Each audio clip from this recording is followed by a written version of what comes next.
All right, go ahead. Okay. Hi, my name is Elizabeth Brower, and I'm presenting on Mrsa today, which is also known as methicillin-resistant Staphylococcus aureus, and I'm presenting with Irwinga and Sarah Smith. So what Mrsa is, it's an infection caused by a type of staph bacteria that's become resistant to many of the antibiotics used to treat ordinary staph infections. So basically you have this bacteria that's already living on your skin. It resides usually just all over your skin, mostly inside the nostrils. But then when it becomes in contact with the mutating form of this bacteria, it causes this also to mutate and then it begins to spread. Some symptoms are these rashes. As you can see in this picture there, it starts out, it can be either rashes or little pustules that can develop later into boils. If you have the more severe kind, this can develop into headaches, muscle aches, chills, fever, fatigue, coughs, shortness of breath, and chest pain. So there's two different kinds of MRSA. There's CA-MRSA and HA-MRSA, and we'll get more into that in a minute. But the more severe kind is the HA-MRSA. This is the hospital-acquired MRSA, and this usually leads to more complicated complications like pneumonia, urinary tract infections, and blood infection sepsis, and we'll get into in a minute how that happens. So there's the two different causes, like I said, or the multiple causes and the two different kinds. So the first primary form of way of getting this is through cuts or breaks in the skin. So you have, like I said, that naturally occurring bacteria that already lives in your nose and on your skin, and when it comes into contact with the MRSA, then it becomes to uncontrollably multiply. So there's two different ways you can contract that. There's the HA-MRSA, which is the hospital-acquired, and that's through direct contact with a wound, infected linens, or surgical instruments, and this can lead to severe problems. Then there's the CA-MRSA, which is the community-acquired MRSA, and this is contracted usually through personal contact with an infected or open wound, and that you can see is that little pustule there that's starting to let out a little secretion, and say if you were to touch that, that bacteria would then go on your skin and possibly cause you to have this. I actually did have MRSA about 6 years ago. I went on a mission trip to Haiti and came in contact with a boy that had it on the back of his head, and so I started to develop it right here. And I had that community-acquired MRSA. So different diagnoses and assessments. So first, of course, they're going to do the physical examination. They're going to check for those rashes and those pustules and boils to see if you are having to have this. They'll also do a medical history to see, like, where did you travel? Did you come into contact with this? Do you have a history of it? Then they'll take a culture of either the wound, the blood, the urine, or the septum, which is inside the nostril and down the respiratory tract.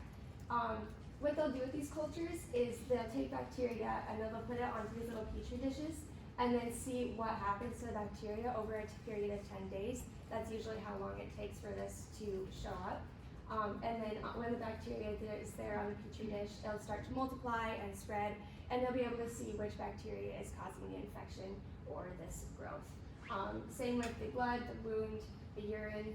That's the same type of test they'll do with all of these.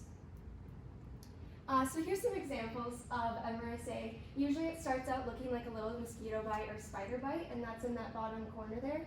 That's what it started out for me as, and of course I was like, oh, it's just a mosquito bite, nothing to worry about.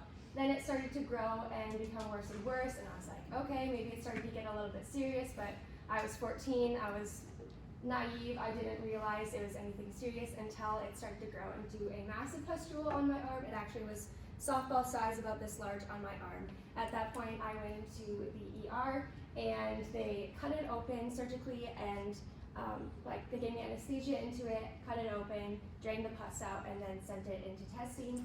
And then this is the point where my mom realized it actually got serious, because at that point the doctor called her the next morning at 8 o'clock in the morning and said, your daughter tested positive for MRSA, you need to take precautions immediately, because this is a highly contagious thing.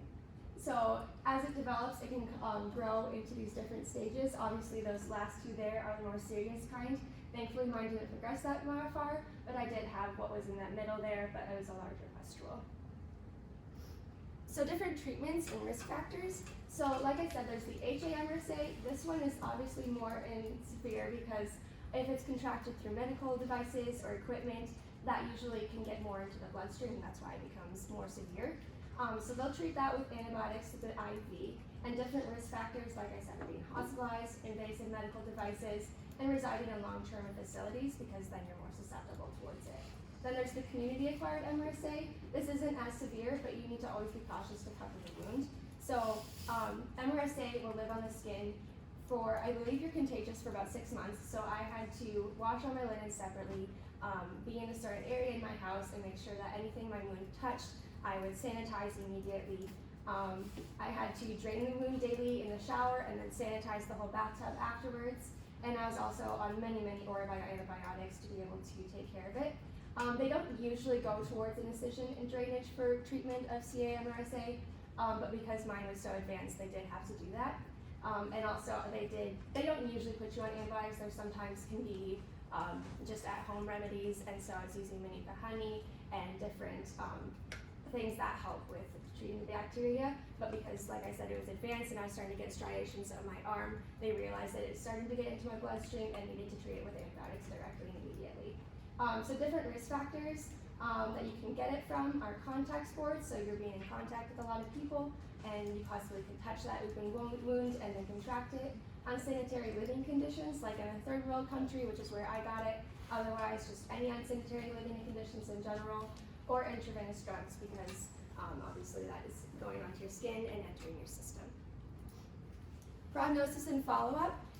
If you have multiple infections, this could lead to a severe outlook. Obviously, if you get it many times, it can become more severe. For each person, the symptoms and treatments will vary depending on how severe it is and how you contracted it. Some different prevention measures is you can wash your hands, obviously. You can make sure that you are keeping everything clean so that you don't transmit it. If you do see something that's open and oozing, obviously cover it up so you don't accidentally get that to someone else or get it onto a surface, because it lives on surfaces for up to 6 months possibly. Don't share personal items, especially if you're in the hospital. Sanitize your linens. Like I said, when I had it, I had to have separate linens for everything, wash it all separately, and sanitize everywhere that I touched. And isolation. Thankfully at this time I was being homeschooled, so it was fine for me to just live in an area in my house and make sure I limited what I touched and be really careful with how I cover my wound and go about my day. Here's my sources.